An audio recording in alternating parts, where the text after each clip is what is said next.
I just started laughing looking at stuff in the chat. How we doing tonight? Welcome to the show, IB Nation Sports Talk, up and rolling, along with Vince DeDario. I'm Sean Stires, and I'm laughing at the chat because, man, people are going crazy already, Vince. And I mean, you've been here all weekend, so you know better than me. I mean, you guys did a post-game show Saturday night. I watched part of the post-game show.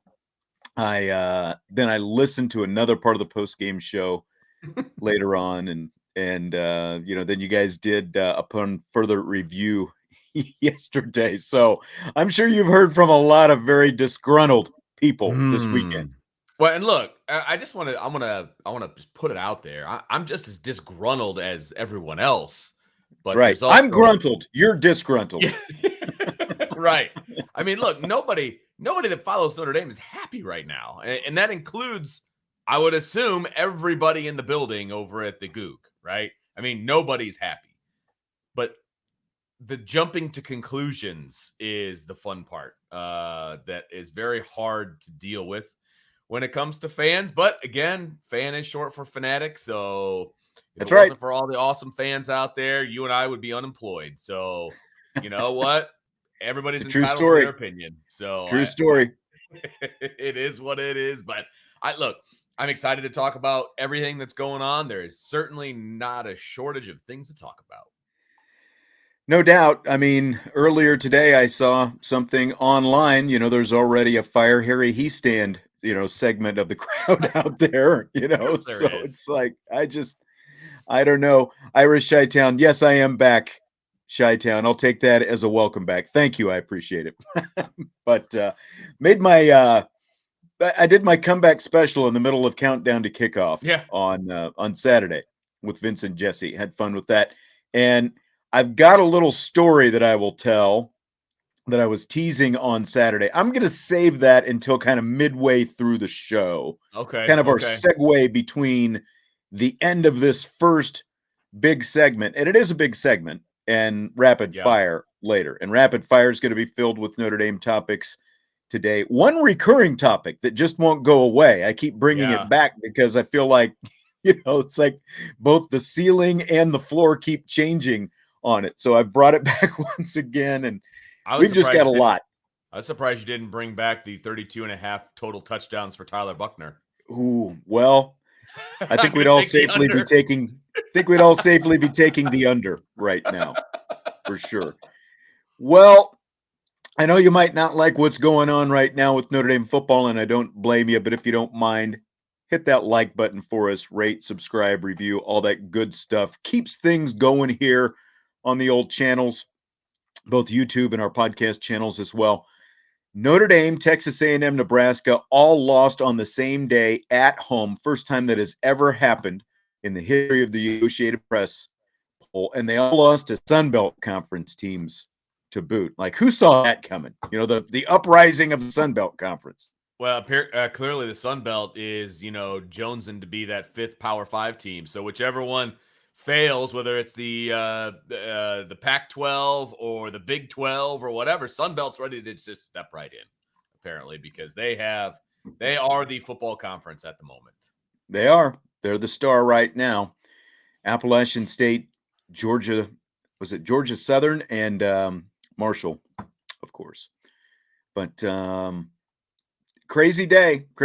Marcus Freeman off to an 0-3 start now. The Fighting Irish 0-2, their first 0-2 start to a season since 2011. Yep. And it's the first loss to an unranked team at home since November 19th, 2016, when they fell to Virginia Tech. Of course, a run of 42 consecutive wins over unranked teams that came to an end with that defeat at the hands of Marshall. And nobody saw it coming. But just when you thought that things couldn't get any worse, well, they did. Marcus Freeman leads off his press conference today. No more Tyler Buchner. Shoulder injury, AC joint of his left shoulder, the non-throwing shoulder, but left shoulder, 4 months recovery time. So he is done for the season.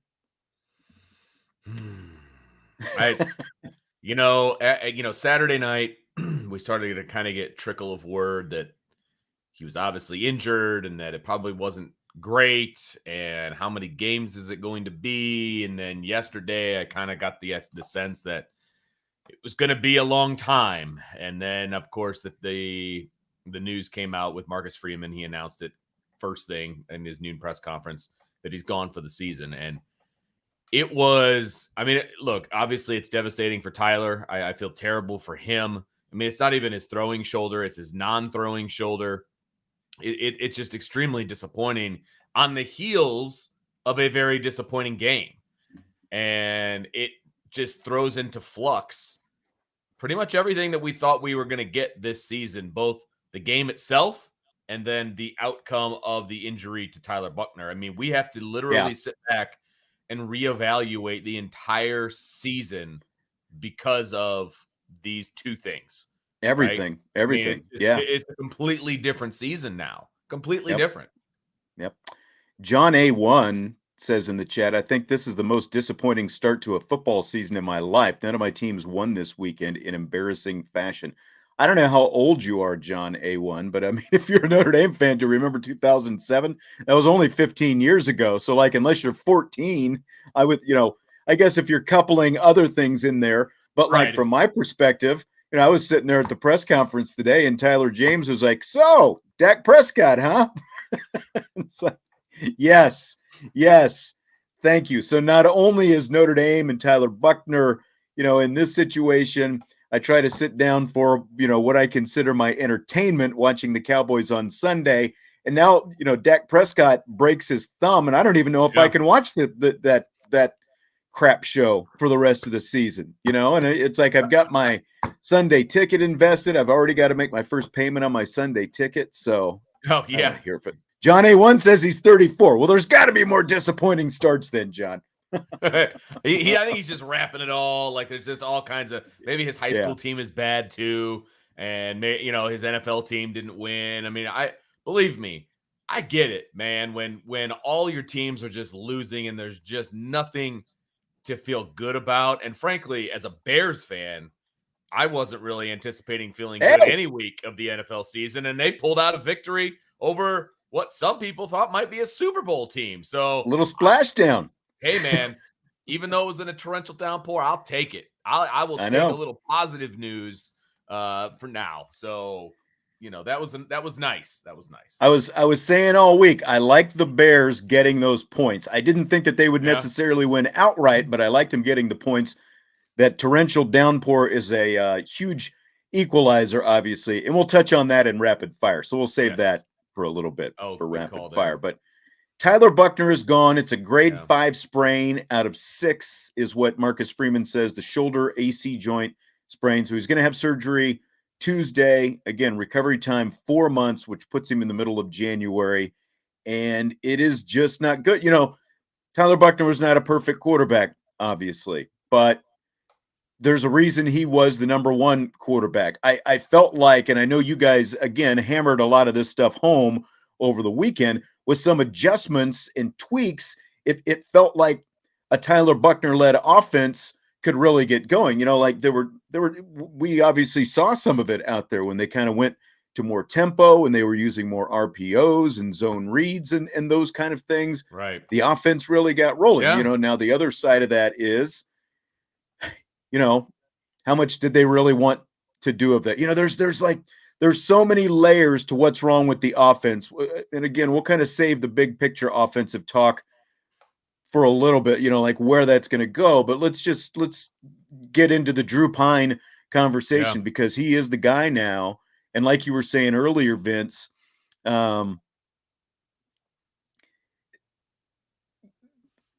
there were points early on where Drew Pyne, of course, was the most popular guy on the roster, as always. The number 2 quarterback. Yes, there were people who thought, Drew Pyne was supposed to be the guy. He got the big cheers when he came in. It didn't take those cheers too long to dissipate Saturday afternoon after we saw the interception. He had a touchdown, an interception, another interception that was called back because of a penalty. So very easily could have had 2, but he does have the only touchdown pass that the Irish have so far this season. So go figure. But for his career, he's now 20 of 39, 256 yards, 3 touchdowns, 1 interception. And of course, He played the Wisconsin and Cincinnati games last year. That was it. What do you think this Drew Pyne-led offense now looks like with no Tyler Buchner and the skill set of Drew Pyne in there, Vince? Well, I think it's going to look a lot more like the Jack Cohn-led offense. Because if you're talking about, skill sets and all of those different things, I mean, what they were doing with Jack Cohn meshes well with what Drew Pyne was. And we said this a lot last year, that if Jack Cohn went down, Drew Pyne was going to be the number 2, not Tyler Buchner, because Tyler Buchner was never the number 2 quarterback. Drew Pyne was the number 2 quarterback because his skill set fit what they were doing with Jack Cohn. Yeah. Now Drew Pyne again is the second string quarterback, but he doesn't have the same skill set as Tyler Buchner. So you're going to have to adjust the Well, I would say you're going to have to change the offense completely, but they never really ran the Tyler Buchner offense, in my opinion. And that was part of the problem. And we don't even need to get into that because it's a moot point now. Yeah, it's a moot point now. Exactly. They were a well-oiled machine when they ran a Tyler Buchner offense. They did well. And that's when they moved the ball up and down the field. Now they're going to have to revamp some things because because Drew Pyne is the quarterback. And it's going to look more like when Jack Cohn was in there. Now, I'm hoping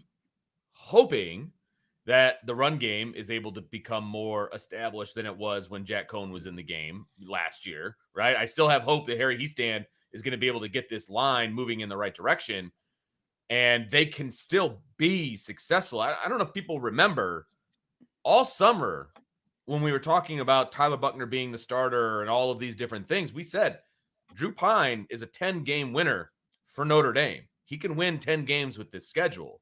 It's not going to look the same as Tyler Buchner, and he's not going to be the guy that is going to lead them to a championship, but he can win 10 games. Now, obviously, that was when there was some other things that we thought were better about this offense, et cetera, et cetera, et cetera. Like the offensive line. I mean, we thought the offensive line, and now again, we only got to see a couple of 2 full practices, not full pads and all that stuff, but we saw this offensive line. It looked better than anything we saw from an Irish offensive line last year. And I think that Tommy Rees saw that too. He obviously had more looks at this offensive line in practice because it seems like the way he's been lining this offense up with Tyler Buchner, and again, what's this going to look like?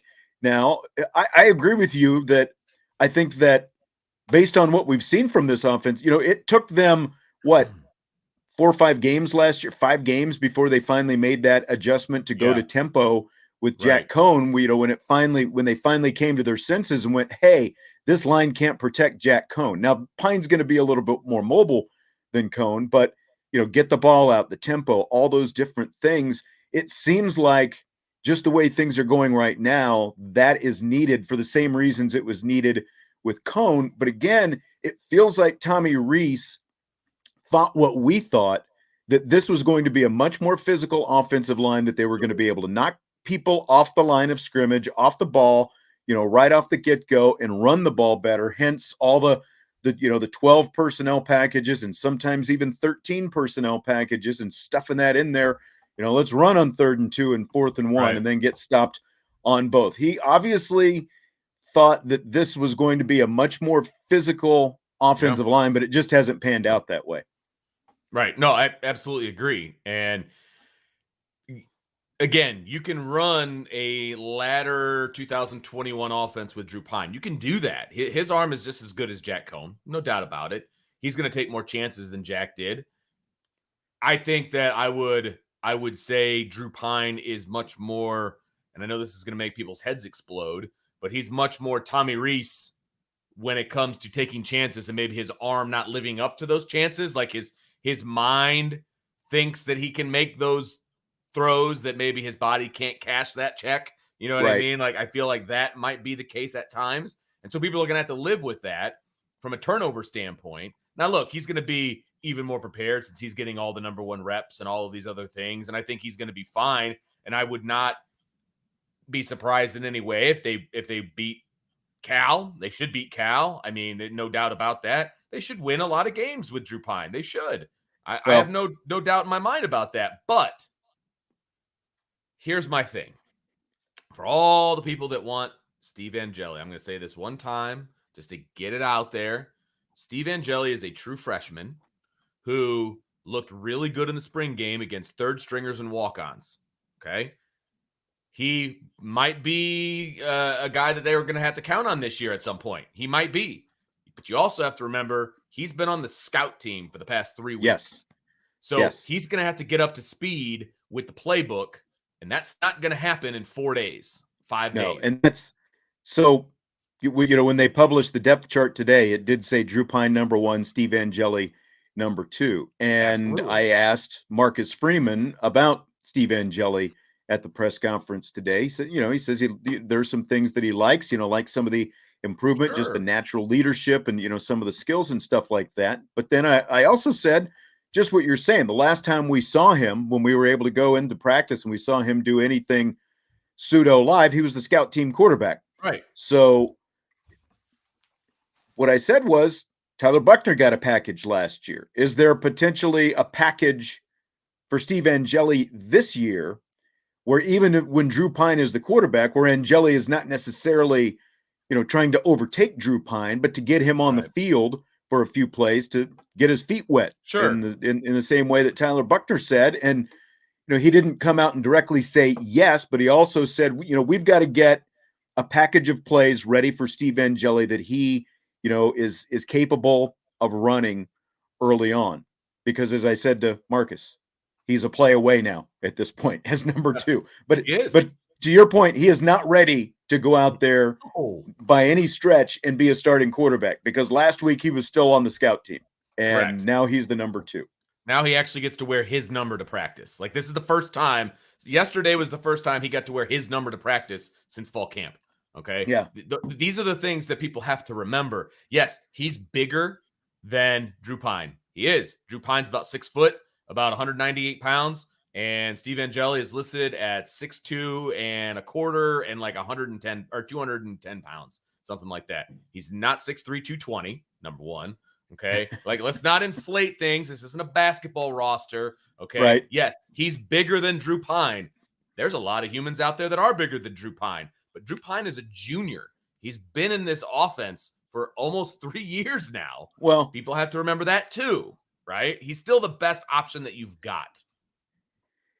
What I wonder about Drew Pyne, because like Drew Pyne, when we got to talk to him back early during training camp, he talked about all this film that he watches and, all these different things and how he and Tyler Buchner get together and, they do a lot of stuff together and work in the film room together and help each other and all these different things. Like, if you look at Tyler Buchner, there were, like what RPO stuff he was doing, there were some misreads that Tyler Buchner had, like he handed off when what's he got to read, Vince, on the RPO? He's got to read where that extra or lack of a defender is, and he's handing off when maybe he should be throwing when they've got a numbers advantage out there on the perimeter. He was doing that kind of stuff. That doesn't help anything. Right. Is Drew Pyne going to be better at that kind of stuff with one more year in the program, one more year watching film, doing all that kind of stuff? That's the biggest thing I think that he's got to his advantage is the extra year of experience, a little bit of playing time. But then the other side of that is you really call that into question because of the interception that he threw. Right. And, the interception that he threw to basically a wide open linebacker who dropped off into coverage was virtually a carbon copy of the interception that he threw to Jordan Botelho in the blue gold game. Same, going the same way, the whole thing, so that's a concern. Can he read a defense? Does he recognize a defense pre-snap? Like those kind of things. That's the biggest concern, obviously. Now, that was his first career interception, but again, he doesn't have a lot of career snaps, and he's about a 50% passer when he's been on the field so far. Right. And that's the thing. I mean, I would hope that his advantage is his mental side of things. That would be my hope. And somebody in the chat said that people play true freshmen all the time and they're successful. Okay, I get that. He wasn't getting #1 reps. He was with the scout team. Okay, so true freshmen who play have been practicing as the number one leading up to that. Yes. And they showed themselves as the true number one early in camp. Correct. There were no indications from what we were able to see that Steve Angeli was on that level at all. Because again, Right. just because he ran a couple good plays against third string defenders in a blue gold scrimmage doesn't mean he's ready to be the guy. And that's not a knock on Steve Angeli at all. He is young and inexperienced. That's where he is right now. And he needs time to develop. I mean, he's a 3-star quarterback who needs time to develop, period. And there are true freshmen that play and play well. Not a lot of them. Most of those freshmen are redshirt freshmen. They're not true freshmen, number one. I will say that, okay? He's going to get reps now. He's the number 2 quarterback. But it's not going to happen overnight, people, okay? It's not going to happen overnight. Yes, he's a play away. Drew Pyne could get drilled against Cal. Cal's best aspect of their team is their defense. There's a decent chance that Drew Pyne's going to go down and Steve Angeli is going to have to go in. Good luck. I mean, it's possible, but it's going to be very, very difficult because, again, he hasn't been studying Notre Dame's playbook. He has been studying Ohio State's playbook and Marshall's playbook. Right. That means something. I know people don't think so, but that still means something. Again, Pyne is the number one right now. They're going to try which is the right decision. They're going to try to get Angeli to ingest, I think, as much as he can. You don't want to overload the guy at this point either. But here's what I wonder, Vince, because I know a lot of people are going to say, well, he should have been getting more snaps, before that. Well, you can't give no one's going to give their number 3 guy that many snaps. You're lucky if you're getting 10% of any number 3 is getting that amount of snaps, unless it's a true competition for 2 and 3. The competition was between 1 and 2, not 2 and 3. So there was no reason for a true freshman just walking in the door who got a full spring of practice. There was no reason for him to get more snaps because you've got to get ready for the season. Here's part of what I wonder, though, and again, I know we're all frustrated with the play calling and the way this offense has looked and just kind of the hodgepodge. 1 minute it's tempo, the next minute it's 12 personnel, again, trying to ram the ball between the tackles and doing this stuff. And there's no real sort of rhyme or reason to what they're doing. But there was a lot more 12 personnel than I would have thought. Sure. But, again, is that a misread on Tommy Rees's part in terms of what he thought he had with the personnel? The other part of that, I still wonder, because they were willing to go to some RPO and, in some tempo. Yeah. When they said, hey, we've got to score, but then they go right back to the other stuff. I wonder how much we're trying to protect Tyler Buchner from essentially what just happened. You're trying not to use him too much. Sure. So you were trying not to overrun him, which was a concern by a lot of people, not, have him take those extra hits and that kind of stuff. And, and see if you can get by with the talent, I guess, that you should have been able to get by with against Marshall, even though maybe it's not a typical Marshall team with all the transfers they had on that roster. Yeah, that's a good point. I mean, we talk about the game plan, we talk about the play calling, and frankly, none of that should have mattered. They should have been able to run whatever they wanted to against Marshall. That's the bottom line here, and we can nitpick and all of that, and it's all accurate. All the nitpicking is accurate, but it's frustrating that they weren't able to execute in a manner to which they would just be able to do what they wanted to against Marshall. I mean, that's the bottom line, and I agree with you 100%. And I think, we're going to see more running the ball when Drew Pyne is in the game. I mean, they're going to want to hand the ball off because, and I can't believe we're going to have this discussion again like we had to have last year when Jack Cohn was running RPOs. RPOs do not mean the quarterback has to run, okay? Right.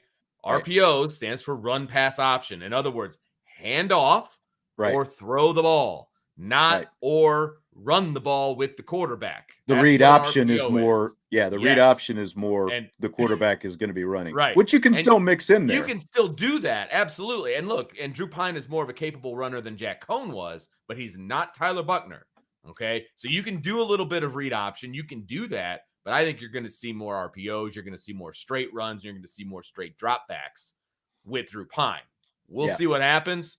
I thought I knew what offense we were going to see when Tyler Buchner was in too, and we didn't really see that. So No, we and again, see. like what's baffling about that is why not more zone read type stuff with Buckner? Because just because you're doing zone read does not mean the quarterback has to run necessarily. Now, Correct. obviously, if he's making the correct read, there are going to be times Yeah. when he needs to run. But just everyone knew, every opponent knew coming into the season the damage that Tyler Buckner could do with his legs, because that's virtually all he did last year. So, my counter would be, look, if you get an 11 personnel and you spread it out a little bit and you're doing zone read type stuff, just the threat of Tyler Buchner running opens up running for your running backs and anyone else who happen to get their hands on the ball. Again, that's not going to happen now. Now, Marcus Freeman did say today that Drew Pyne is no Tyler Buchner when it comes to 4.5 speed and all that kind of stuff. But at the same time, he is more mobile than a guy like Jack Cohn. He can move a little bit. He's a decent athlete. So,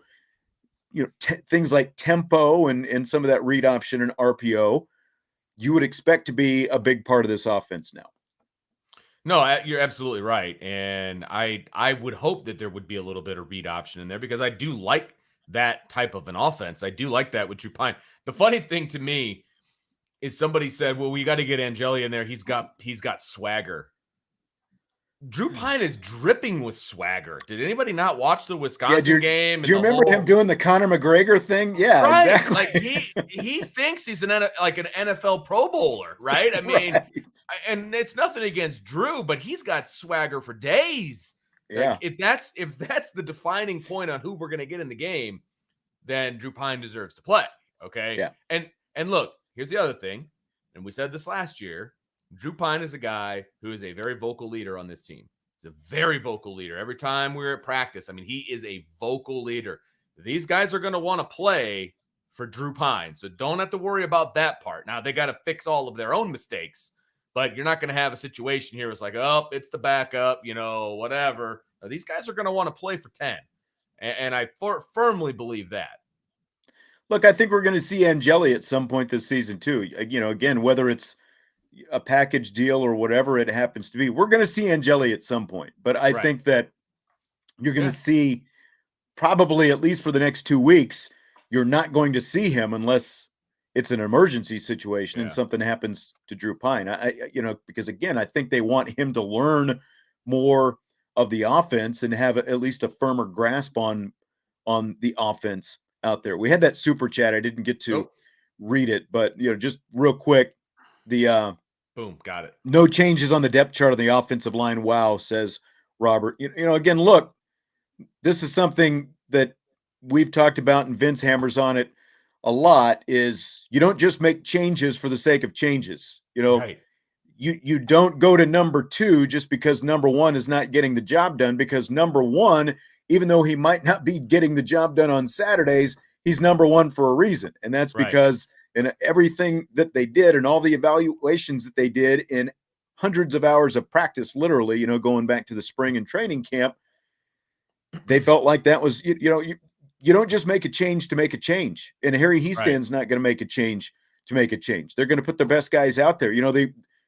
I think the biggest change that you're potentially going to see right now is if Patterson moves to center at some point, and then maybe they bring in Kristofic or Spindler there at guard. I do think it's going to be Kristofic first. I think that's going to be the biggest change you make. But again, you're not going to make a change just for the sake of making changes. Right? Absolutely. Could not agree more. You said it great. That's absolutely accurate. All right. What was that other comment that we kind of blew out there? That's my fault. I know you had it starred, and I think I was unstarring the super chat, and I accidentally unstarred the other one as well. So that was on me. That's all right. That's too many cooks in the kitchen. Yeah. Do you think that? I don't know if you said, is your biggest concern with Drew Pyne what I said? Just his ability to read a defense, and like, Marcus Freeman did have to think about it for a minute. Like when he was asked, what's Tyler Buchner's biggest strength? He didn't just blurt out his decision-making. He kind of had to sit there and like, what do I think is his biggest strength? He didn't say that out loud, but that was the thought bubble. What do I think is his biggest strength? And then he finally said decision-making. So, I guess with the exception of like that interception that we saw the other day, he hasn't made horrible decisions by and large. But at the same Well, time, go ahead. It's a combination, I think, of decision making and accuracy. I think that's going to be kind of the issue moving forward. I do believe the decision making is the number one reason. Well, one of the reasons that Tyler Buchner was named the starter, because his decision making was better, and we know based on what we have heard from Marcus Freeman that he values turning the ball over. Right? He values that. So he picked the guy who's going to turn the ball over the least in his mind, right? That's one of the reasons that Tyler Buchner was chosen. It's also because of his athletic ability. It's also because of his arm strength. It's because of all of those different things.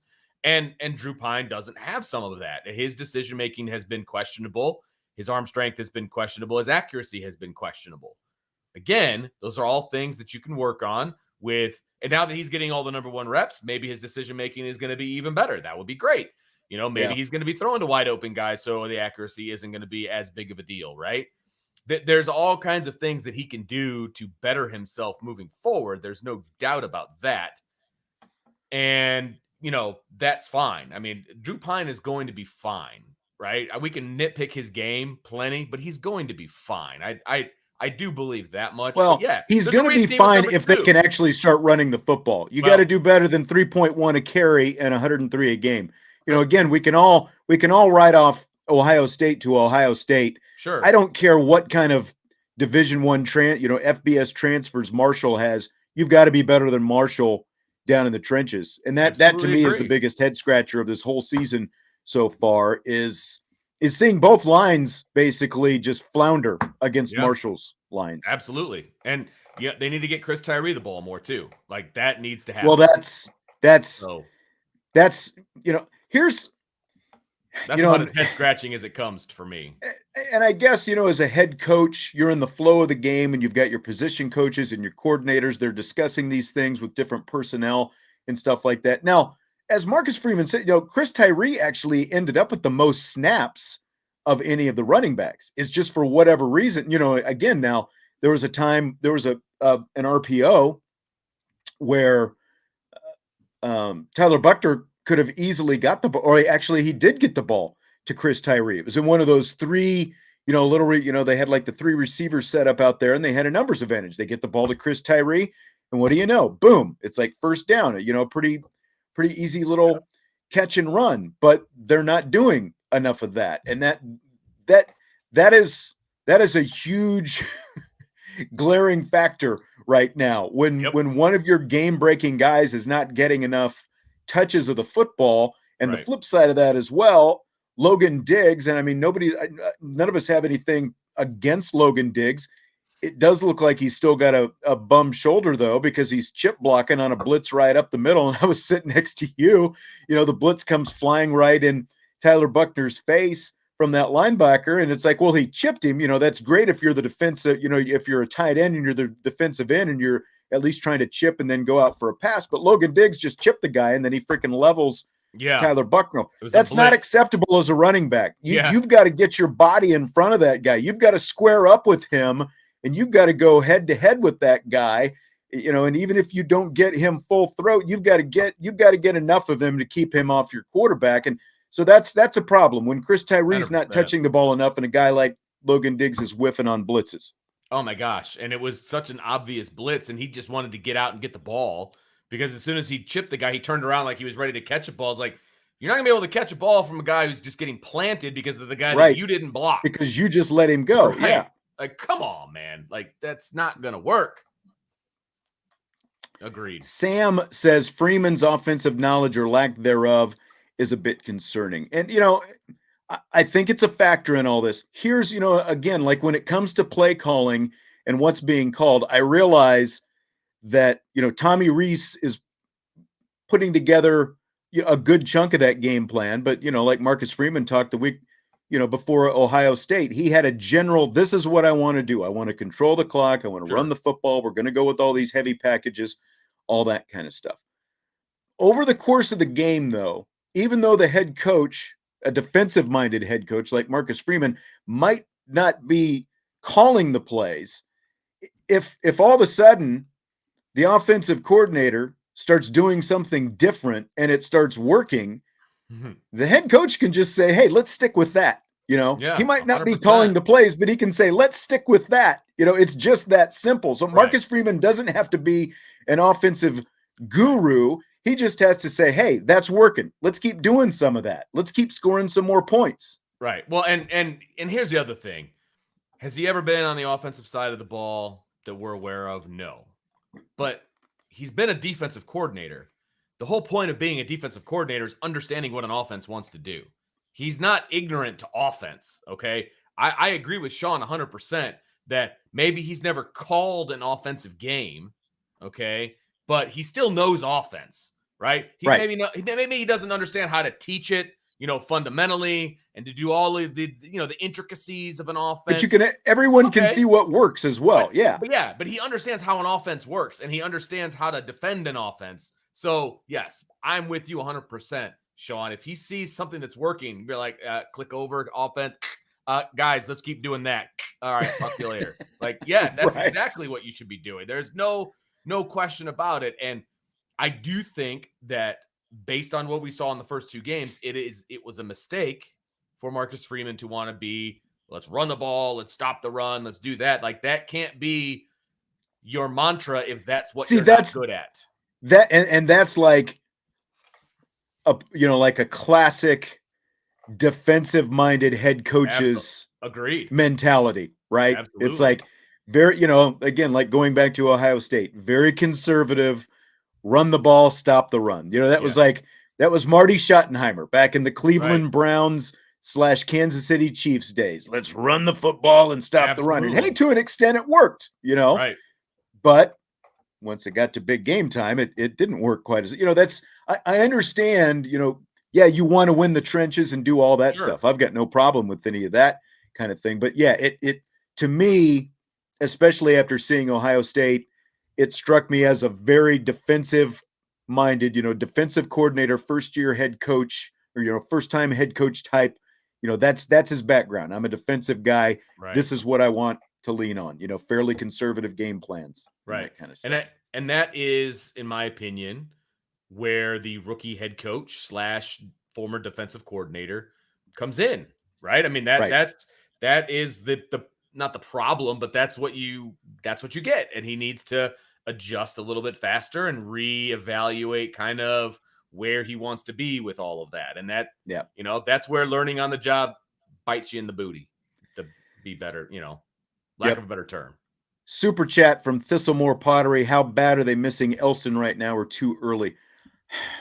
I mean, I'd say for the short term, they appear to be, maybe it's too early, I really like, similar to Marcus Freeman. I like what Al Washington has done as a recruiter. I would definitely like to see more results from what you're getting from the defensive line, especially with guys like Isaiah Foskey and Adam Alola, who are supposed to be the two studs of the line, and we're just not seeing, that the ability that we know they have yet. Yeah. Yep. Agreed. It's bigger than that. It's bigger than one position coach. I'll say that. No, it is. Yeah, it is. Yep. Another super chat from Craig. What happens for next year's being the injury to Buckner? Does he start, or do you think we get a stopgap for CJ Carr? I would say that Buckner is still your starter. I mean, and it was his non-throwing shoulder, first of all. Yeah. So nothing is going to affect his throwing or anything else. It's unfortunate that the rehab takes him through the season. Go ahead. Oh, sorry, I didn't mean to cut you off. I thought you were kind of paused there for a second. Go ahead and finish, and then I'll chime in with mine. No, for me, we've seen this before as Notre Dame fans, right? We've seen this before with Brian Kelly when he had Malik Zaire as the starting quarterback. He went down for the season, and then you had a new quarterback come in. He lit the world on fire, and then you had a quarterback controversy going into the next season, and Malik Zaire never saw the field again. Is that possible? Look, I'm not gonna call Drew Pyne to go out there and light the world on fire and lead him to 10 wins and like a New Year's Six Bowl or something like that. But who the hell knows at this point? Nobody was expecting Deshaun Kaiser stunk the previous spring. Do you remember? Do you remember his blue gold game? Yeah. Holy he came out of nowhere, Terrible. Yeah. So who knows? And again, I'm not trying to sit here and put on the rose-colored glasses and tell you that's going to happen, but maybe a switch flips for Drew Pyne. We know he's got confidence, like you were talking about. Who knows? Yeah. So I mean, I think that there is a lot up in the air right now as far as that goes. What I was going to say about Tyler Buchner is this is still a really young quarterback who, again, himself, a handful of plays last year where he never really had to make any reads. It was like predetermined plays from the sideline. You go out there, you run the play. Right. Thank you, Notre Dame 2164. Appreciate it. So now he's being asked to actually read defenses. And as we've talked about, he's missed some reads. But again, when the offense, and we saw this Saturday, in 2 or 3 drives, when the offense was actually more catered to his actual skill set and not trying to be a power run football team, which this team is not right now. Right. He showed that he could run an offense and get it to the end zone. He literally scored the 2 Notre Dame's only 2 touchdowns when he was in the game, plus an extra point to boot.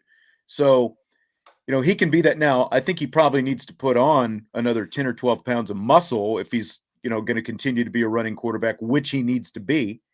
But so I guess my point is, just because this guy has made a few mistakes does not mean that this guy can't be a really good college quarterback for the next couple of years. I fully think that he can, if what they're doing, the kind of plays that they're running, the kind of plays that they're calling, are more suited to his strengths and the overall strengths of the team. Because in general, the majority of what we've seen called offensively so far does not suit the strengths of what they are putting out there on the field.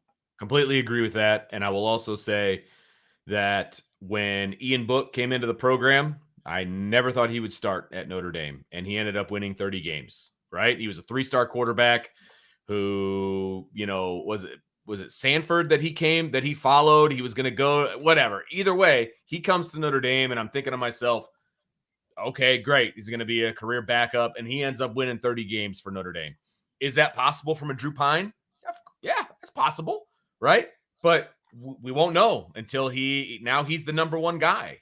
And let's see what he does. I hope for Drew, and I hope for this team that he is super successful. I do. I really do. Yeah. It's going to be a wait and see, and it's not going to be the offense that we anticipated all offseason. So. Yeah. No guarantees at all. Yes. No guarantees at all. But hey, he's got his opportunity, and that'll be fun to watch. Yeah. Well, again, we've got some more Irish-related things coming up in rapid fire, including some stuff outside of Irish related. Now you're going to be with me again tomorrow. Yes, correct? Sir. Yes, sir. We've got some more people kind of jumping in. We had some Steve Angeli conversation earlier. Jay wants to know what we think about Angeli. I hear he's accurate in 6'3". Your thoughts? Yes, he is definitely, taller than Drew Pyne. 2 1/4, something like that, yeah. according to the website. Right. Again, the biggest thing about Steve Angeli right now is he has 0 experience. He's been the scout team quarterback for the last 2 weeks, and he has not been in the Notre Dame playbook. I think that there is a ton of potential there. I asked Marcus Freeman today about the possibility of a Steve Angeli package that could be something that you see coming in the future, like a la what Buckner was doing last year. Drew Pyne's the starter, but now you need a change of pace, and maybe you see a series or 2 of Steve Angeli at some point. I'm not going to guarantee it's going to happen. I think that maybe that does happen to kind of get his feet wet. I think we're going to see at this point, we're going to see some Steve Angeli at some points this season. I don't know exactly when. Again, unless Drew Pyne just lights the world on fire and there's no need to get the kid out there at that point. Yeah. And I think as the number 2 quarterback now, as you mentioned before, he's 1 play away from being, in the game. I mean, so getting him a little bit of experience here and there, I think that's actually a great idea, and there's no better time to do that than the present. And at home, that kind of a thing, like that's, you've got a great opportunity here this week to get him in the game and see how you can do it. See what that's right. Do. Fighting Irish wants to know, can someone tell me how to super chat? Do you know, actually, Do you know how to super chat, Vince? Like, I believe there's a little $sign right by the chat. You click that, you put in an amount, you put in a question. I'm sure it's going to ask you for credit card information or whatever, but I believe you just start it by clicking the $sign. Okay. And you're welcome to do as many of those as you want, Yeah, right. Before we get into rapid fire, I do appreciate all the people, welcoming me back. And we are not Marshall says, welcome back, Sean. Glad you're feeling better. And I appreciate, all those and all the the Twitter comments and getting in here Saturday and all that stuff. I did have kind of a crazy right before Ohio State. For those who don't, I don't know how much Brian, told about what actually happened. He obviously tweeted some stuff. So leading up to Ohio State, a couple days before Ohio State, I'm working out. I'm feeling like I'm having a harder time catching my breath than usual. So I thought it was, because I take like some over-the-counter allergy stuff. I've been taking that for a few years, all the crud in the air, around here. So I thought it was just allergy stuff, like more stuff in the air than usual, maybe. And I actually got stung by a bee about a week before that as well. And I'm like, man, I wonder if like I've got bee pollen in my system and that's causing this or, something like that. So it happens one day, kind of goes away after I'm done working out. Don't think anything of it. Next day, I'm having an even harder time getting through the workout. I'm like, oh my gosh. And so my wife's an RN. She gets home that night. I tell her what's going on. She got called out on a call and had to, go out late. So I was already asleep by the time she got back. So it's Friday morning, day before Ohio State. She's getting ready to go to work. Again, she's a nurse and she's got all the stuff at home. So she takes my pulse and it's in the low 40s, which, I don't know what people know about pulse rates and all that stuff, but low 40s is not good. No. Right? So it's not good at all. So I call my doctor, can't get it. Not that I couldn't get into my doctor's office. My doctor was off that day. And so I leave a message.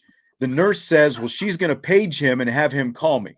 Well, it took until the end of Labor Day, the Labor Day weekend before I heard back from that doctor's office. Oh, geez. So I go on a walk that morning, like while I'm waiting to hear from the doctor. I figure I'll go on a walk, see how I feel. Maybe I'll hear from the doctor in the meantime. So I go on this walk in a 30-minute, just light walk. I had to stop to catch my breath twice. So I'm like, this is not good. So I go to the emergency room. They hook me up. They put all the EKG, they put all these little things all over you and they connect wires to it. And it's like, boom, they flip a switch. Nurse leaves the ER room, comes back with a doctor, and he says, yeah, so half your heart's not beating, and you're going to need a pacemaker. So I'm like, really? So that's fast. Yeah, so this is Friday before Ohio State. By that afternoon, I've got a pacemaker. It's sitting right here, on my left side up above my chest. So they put a pace. I've been feeling great ever since then. And again, I appreciate all the thoughts and everything else. Funny story though, because I had to retell the story that I just told like 20 times Sure. to everyone who came in the room. Every doctor, every nurse. I had to. Okay, so what's been going on? So I had to tell the story. So the cardiologist who ended up putting it in, he says, okay, so here's what we're going to do. They put an IV in each of my arms. He said, you're going to do this awake. We're going to put this sedation in the IV, but you're going to be awake. George Reedy absolutely had it. Nailed it. 3rd degree heart block. That's exactly George, what I had. Doctor, that's impressive. Yeah, that's what I had, George. 3rd degree heart block. Now, this is not like a blocked artery or, any of those kind of things. Right. It's called 3rd degree heart block. Basically, half my heart was beating, half of it wasn't. So, they put in the pacemaker. There are these 2 long wires that go down into the, into the veins there and kind of like shock my heart to keep it going and all that kind of stuff. So the doctor who does my procedure is a Notre Dame fan. And so, they put in the sedation into my IV. I don't know if I was actually awake at the whole time. To my knowledge, I was asleep. I could have been awake, but like not, basically semi-lucid, I guess. But what I remember as he is finishing up, we're in the middle of a conversation about Notre Dame football coaches. And he's going, Charlie Weiss, yeah, he probably deserved to go. Bob Davie definitely deserved to go. Tyrone Willingham, maybe he does, maybe he should have, got a little bit longer chance. And I said, no, Ty definitely needed to go. He went when it was time to go. Brian Kelly, he's like, he did what he could. It was probably time for him to move on. So we're having this whole conversation about, the history of Notre Dame coaches as I'm gaining consciousness coming out of the procedure, talking a little Notre Dame football. So that was my story. Everything's been great since then. Awesome. This whole thing came out of the blue. But I do appreciate Dr. Turk is his name at St. Joe here in town. And glad everything worked out the way they did. But I do appreciate all the thoughts and glad to be back with you, my man, and with everybody else today as well. Well, and I told people that on the show, I was like, I miss Sean, and when I see him again, I'm going to give him a hug. And I did in the press box on Saturday. It was the first time I saw Sean in person. Even though we talked a bunch, I was like, dude, I almost forgot this. I leaned over and I gave him a big hug because he scared the crap out of me, man. And I'm sure you scared yourself. But when you hear a friend go through something like that, it shakes you to the core. And like I said, I can only imagine how you were feeling. But man, that was hard for me to wrap my mind around. That's for sure. So I'm so happy that you're back, and not only from a professional standpoint, but from a friend standpoint as well, man. I can't imagine not looking at somebody else, doing this and all of the above. So so happy. I would just definitely say, because especially men, we get hard headed and we don't want to go to doctors, and and I didn't either. But I would say, if something's feeling off, I would follow your instincts, and that's basically what led me to where I was that morning. So no doubt. Glad that I did. Doubt. I was able, to watch the game that weekend and was at the game with Vince and Brian on Saturday. Fighting Irish figured it out. Super sticker, super chat. Thank you very much, sir. Thanks, Fighting Irish. All right. So again, I appreciate all the comments from everyone, and glad to be back as well. I did miss it, because after watching that Ohio State game last week, there was a lot of things that I wanted to say, and Brian just kept saying, don't rush back, take your time. So, I appreciate him as well. He's like, take your time, long haul and all that kind of stuff. And who knew that we would have what we saw Saturday, to have to comment on. So no kidding.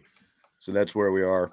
I mean, definitely the fact that you were planning to lead the show with your story about, your situation and everything, and that just got bumped to an hour later, pretty much says it all. You figure the first show after Marshall, you wouldn't, we wouldn't have any breaking news. We wouldn't have, we barely were able to squeeze your story in. That's right. And, again, it's great. That's funny. I felt the story with the doctor, if I could have told it last week, I think I would have had more detail. But again, because I was coming out of the sedation and all that, I lost some of the detail. But it was pretty funny to me that, again, it's like I'm coming out of sedation and we're having this back and forth conversation about whether or not Bob Davie, Charlie Weiss, Tyrone Willingham, deserved to get fired when they got fired. Right. So someone was asking me about the sideline scuffle, and I no, that never came up. So, all right, Vince, we've had enough. Are you ready for some rapid fire? I'm always ready for rapid fire, baby. Best time of the show. All right, let's do it. Fill in the blank. Losing to Marshall is Notre Dame's worst loss since blank. Well, for me, it's the worst loss. Let me get the date here because I want to make sure that I get this right. Hold on, let me pull it up here. Let's see, October 30th, 2010, when they lost to Tulsa. That was a head scratcher. That one was tough for me. That's the one I'm going to go with. The loss to Tulsa was just terrible. Yeah, see, a lot of people, We Are Not Marshall says Syracuse. We've got some Boston College. We've got Navy. Navy was bad. USF is the one I'm going with. The opener in that 2011, and that was the last time. Do you remember that day? I think we were there that. together. That was the day. Go ahead. Yeah, no, you were on the roll. I'm sorry. I started to interrupt you. Well, that was the day that there was the thunderstorms and they had to evacuate the press box. And, like halftime was like an hour and a half as opposed to 30 minutes or whatever it was. And then they go out there and lose as well. And it's like, again, it's South Florida. I realize Skip Holtz and all that different stuff. And everyone's got their different choices. But I've got to say South Florida because it's like the first time South Florida, it's very similar to me. It's like very, a mid-major group of 5 program coming into Notre Dame Stadium, and it's supposed to be a pushover type win, and instead they kick your butt and walk out of the stadium with a victory. So it was very, again, like there are a lot of different ones I think that you could take your pick, because like when I first was thinking of this, I was like, well, every loss in 2016, but at some point, the kicks in the crotch, just got a little bit more numb after time. But yeah, the South Florida one is the one that sticks out to me, but that Tulsa one is no easier, I think. They're all bad, obviously. What I like about yours though is we literally spent all day at the field because of the delays and there was a quarterback change and all of these different things, and they still lost the game. Like you can't even walk away from that. Well, at least they won. No, it was terrible. It was terrible from the word go. I mean, from an analyst standpoint, you're talking about changing your starting quarterback 1 half into the season, and then you've got the rain delays and the lightning delays and everything. I mean, that one was terrible. There was nothing redeeming about that at all. No, I agree. Fill in the blank. The minimal number of touches per game Chris Tyree must have is blank. So you capitalize touches. So that tells me kickoff returns as well, right? Well, is that where we're going with this? Rushes and no, I'm not including kickoff returns. Okay. Basically from scrimmage. Okay. Touches. So rushes and receptions. Okay. For me, it's 15. The number for me is 15. From carries to catches to getting involved, it's got to be like 15 plus. That's where I need to be. And frankly, it could be higher because he's got to make up for lost time in the first 2 games. I mean, it's been mind-boggling. Everything else that has been terrible, don't get me wrong, but that part of it, it's like a conscious decision not to get him the ball, and I don't understand it. He's the kind of talent who could literally be a Heisman Trophy type guy with the, like the highlight kind of plays he could be making if you just get the ball in his hands. And the fact that he has 9 rushes and 3 catches so far through 2 games. So 12 total touches, 6 per game. Terrible. Last year, he was averaging 6.6 touches per game, and that was with Kyren Williams in front of him. Right. And Kyren Williams was getting 20 touches per game last year. There is no reason that Chris Tyree should only be touching the ball 6 times. To me, I said the minimum is 12, but you're probably right. It needs to be between probably 15 and 20, but the minimal, like if the flow of the game, whatever, he needs to have at least twice as many touches as he's getting right now. And you're probably right. It needs to be closer to 15, but I would put it even at 12 right now because that doubles what he's getting so far. Terrible. I mean, just when you're struggling offensively, why do you not put the ball in one of your best playmakers' hands? I have a hard time understanding this, if I'm being honest. So we'll see. Yep. Sam says if they gave him 15 times against Cal, I might even be more mad they haven't given him any chance. Yeah, you're probably right. It's just going to tick you off because if you give it to him, I guarantee you this, if you give it to him 15 times, one of those is going to go for at least 30 yards. Absolutely. At least. Absolutely. Yes. He's that dynamic of a player. Yes. Right. And That's what they're lacking. I saw a national guy right over the weekend. Well, Notre Dame doesn't have any dynamic players other than Tyler Buchner. They do. They're just not using him. Right. Yeah. There's also a dynamic freshman wide receiver too, but that's a different conversation. Well, and yeah, we can get into that one on tomorrow's show for sure. For sure. Okay, this is the one we're going to revisit. Michael Mayer had his first touchdown catch Saturday. Isaiah Foskey had his first sack Saturday. So I've asked this question a couple times, including on Countdown Saturday. Which number will be greater at the end of the season? Foskey's sacks or Mayer's touchdowns? Look, I have been adamant that it's going to be Foskey sacks, right? All the way up until September 12th at 7:02 p.m. because Isaiah Foskey has been a no-show so far this year. He's been an absolute no-show. And at least Michael Mayer, while he's kind of been a no-show when it comes to blocking, he hasn't been a no-show when it comes to catching the football. I'm going to go with Michael Mayer at this point. We're 2 games into the season. Isaiah Foskey has 1 sack, and I almost felt like it was an accident. So I'm going with Michael Mayer at this point. I've been so disappointed in Isaiah Foskey and his lack of being a football player for the past 2 games. It's been horrible. Yep. And I was wondering if your mind, because we didn't talk about this Saturday, I was wondering if your mind would change like me, because I was with you.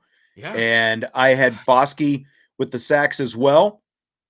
And I just think that it's going to end up being Michael Mayer by the time it's all said and done. I've been really disappointed in what we've seen from Foskey so far. Maybe maybe there's a flip that switches, but again, both lines have been major disappointments, I think, so far. And the question just came in, Irish Marine 51. Why can't Notre Dame get things going in the run game? Why? Answers. It comes down with what's going on up front. Yeah, we're all asking the same questions, man. And we think we know the answers, but they have to show us that they have the answers, period. Right. And I heard you say this over the weekend, and I agree with it. We can get more into personnel packages tomorrow, but it does no good to put heavy 12 and 13 personnel packages on the field, 2 and 3 tight ends, when your number 2 and 3 tight ends are not good blockers, because that's what they're supposed to be out there for, is extra blocking. And all you're doing is bringing extra bodies into the box that Notre Dame cannot handle physically. No, and to be honest with you, the number 1 tight end is doing very poor job at blocking right now. That was one of my bigger disappointments going back and watching the film, was watching Michael Mayer struggle in blocking. And I don't know if it was an effort situation or if it's a technique situation or what, but there were times where he would block a guy right into the running back or miss a block completely or whatever. At this point, you gave Sherwood a scholarship for a reason. Bring him in, let him block in line, and keep Michael Mayer split out. He's really good split out, really good. And Kevin Bauman can sit the bench for a little while. I love Kevin Bauman. He's done a decent job catching a couple of balls, which is great, but no tight end on the roster right now is blocking well. So just get him out of the box. Get him out of there. And again, like if the choice is we're going to have 12 personnel and have more of Kevin Bauman, or we're going to have 21 personnel and have some mix of Chris Tyree and or Estime Diggs, I would go with the running backs. I would rather see much more of that than an extra tight end on the field when the tight ends can't block.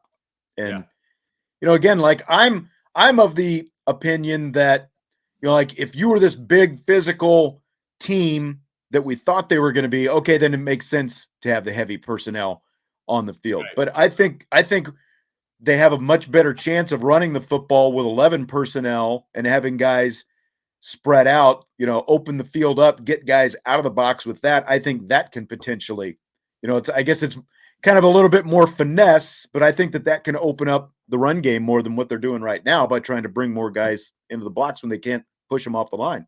No, you're absolutely right. And if they insist on having more blockers in the box, I agree with We Are Not Marshall. Can't we bring in another lineman and make them an eligible receiver to shore up the run game? You don't even need to make them an eligible receiver. Keep the lineman number on them. It doesn't matter. That's fine. Go for it. get somebody in there who can block. The problem is they can't find 5 linemen to block either. So are you going to be able to find a 6th? I don't know. So, I mean, there's still a lot of question marks here, and none of them are really being answered at this point. I mean, if there's someone who should know offense, it's a guy named Bill Walsh. And Bill Walsh says the extra tight end seems to make things worse. I mean, you need a guy like Tom Rathman. Just bring a big fullback in, and that's the answer. But that's what you're talking about with bring in the kid you just gave a scholarship to. You gave it to him for a reason. Let's see if he can block. Yep. Okay, so the Dan Patrick Show tweeted this today. Who's in the worst shape right now? Nebraska, which we'll talk about more in depth in a minute, Notre Dame, Texas A&M, or the Dallas Cowboys? I mean, 3 of those 4 teams still have a head coach. So I'm just going to go with Nebraska because of that situation. I still have faith that Notre Dame's going to turn this around at some point. Maybe it won't be this year, but I do feel like the future is brighter than it is at Nebraska. I think,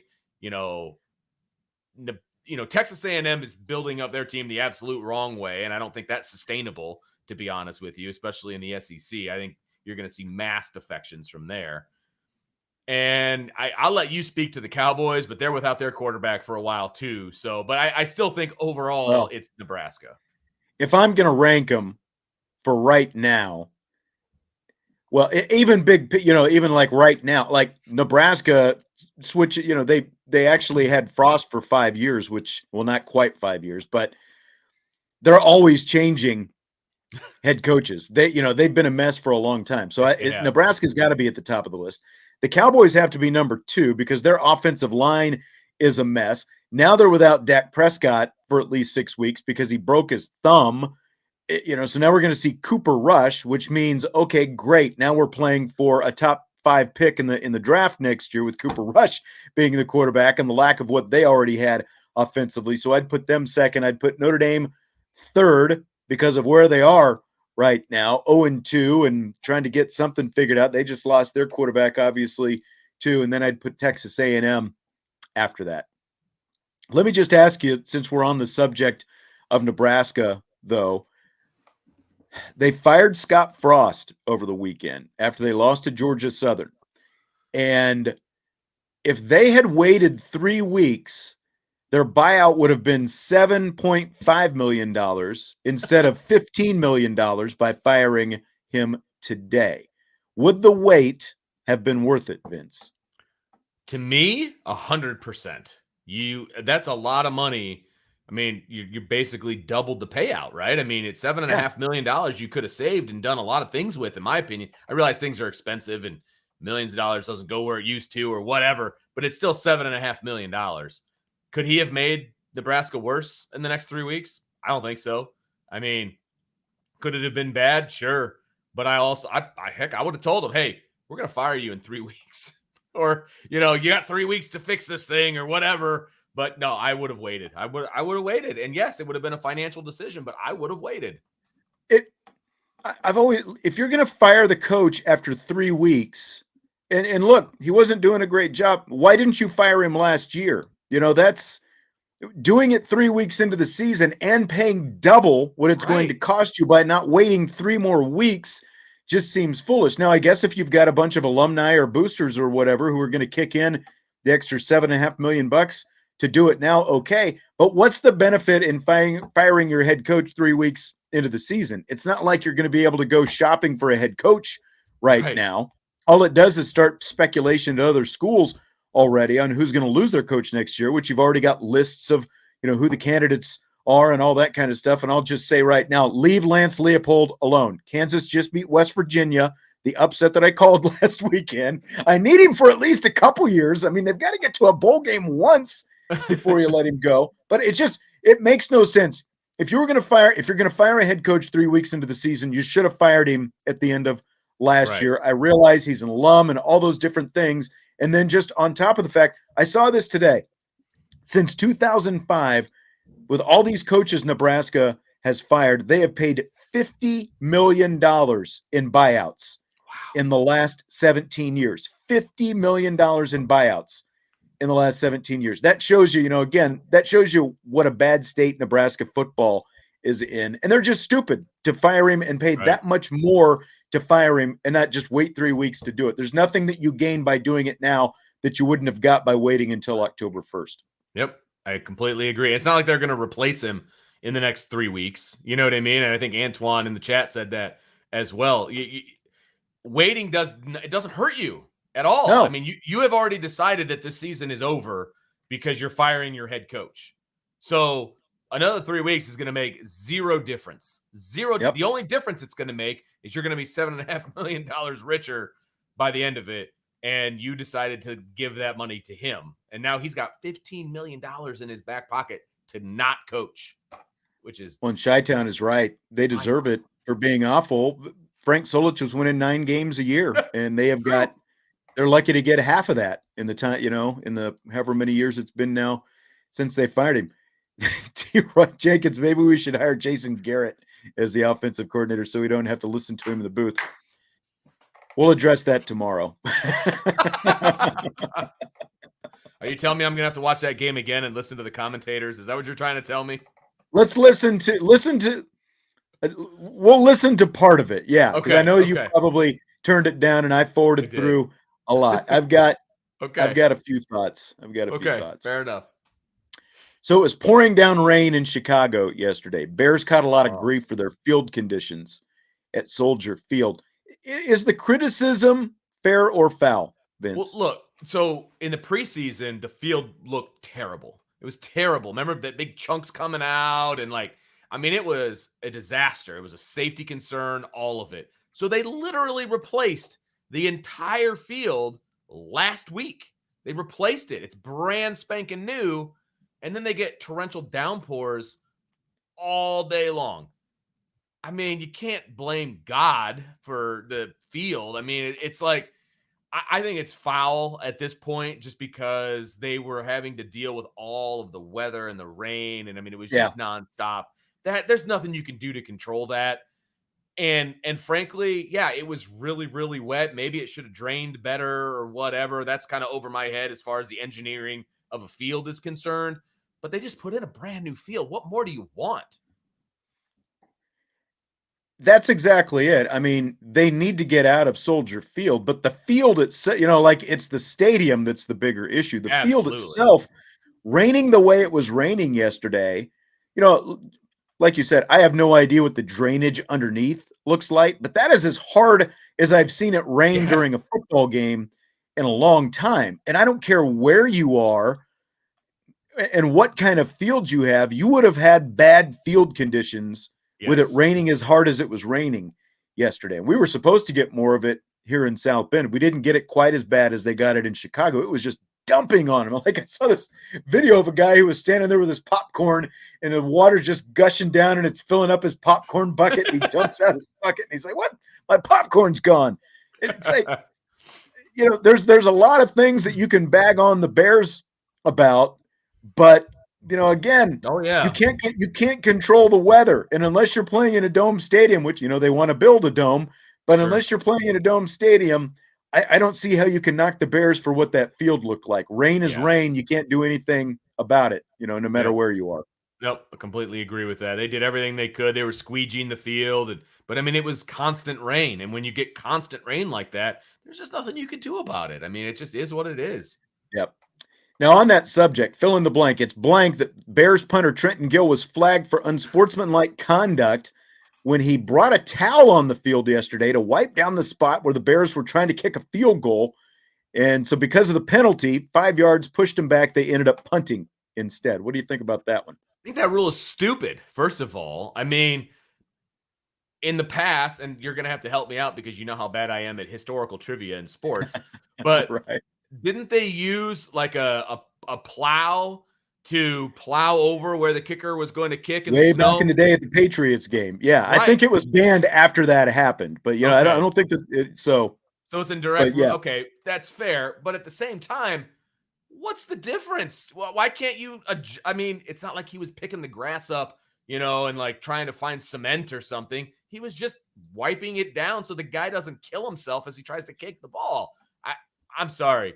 I thought that rule was stupid. I didn't even know that rule existed, and it shouldn't exist. Well, and look, the way it was raining yesterday, one, I guess, for him to think that he was going to bring a towel on the field and that was going to make a difference. Good point. Good For point. one.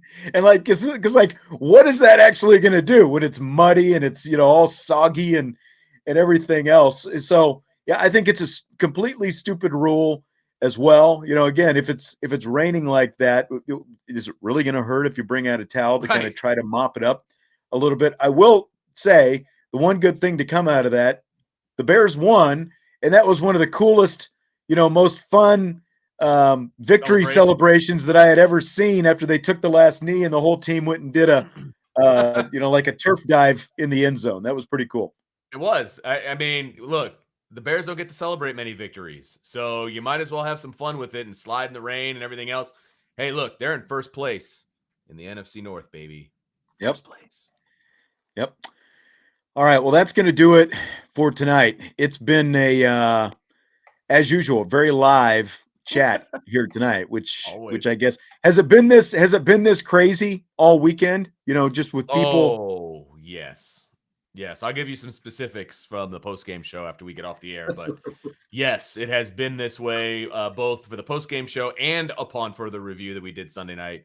No doubt about it. But again, as I said when we first opened the show, the fans are what pay our bills, and right. we love every one of you guys. And absolutely, you guys are allowed to go off the deep end when, frankly, I can't think of another situation where it's more deserved at this point. So hopefully they can right the ship and get things moving in the right direction. And for all the Drew Pyne fans out there, I hope that he is who you think he is. We will find out Saturday when the Irish host Cal. We've got, of course, there's a lot of different things that we're going to still touch on. We'll get more into, we're starting to get some of the Marcus Freeman conversation. We'll get into a little bit of that tomorrow. We'll touch on that NBC broadcast booth tomorrow, the new broadcast booth. There was a review by one of the sports media reporters who did a review of the Collinsworth Garrett booth. So I'll have that tomorrow. Wednesday, of course, is our mailbag show. So, a lot of comments running through here right now. So make sure you're here Wednesday when we do the actual mailbag show. And we've got more throughout the course of the week as well. So I wish we had more fun things to talk about, but someday. We're here for you. We're here for you to be your sounding board. We're here for you. This is where you can vent in your safe space. We're not going to hold it against you. This is a safe space. I think the most important thing is we're not taking shots at anybody, but we're also going to call it like we see it. We're not going to soft sell things. Yeah. So no doubt about it. I mean, this is why people come to Irish Breakdown, right? We're not going to homer it for you. We're going to tell you exactly how we think things should go and what we think is happening. And, that's what we're here for. So we're with you guys. We are fans as well as working. So come hang with us again. This is a safe space. And you can share your thoughts with us. And we'll be back tomorrow at 6 just for that reason. Absolutely. We will be here. So thanks to everyone for being here tonight. We will talk to you tomorrow. I know that there's a lot of different things going on, right? I love it when people just start, like they've got their own little world going on in the chat. And we're just kind of here. But we will be here tomorrow. Don't forget, like, rate, review, subscribe, all that good stuff. Talk to you mañana on IB Nation Sports Talk.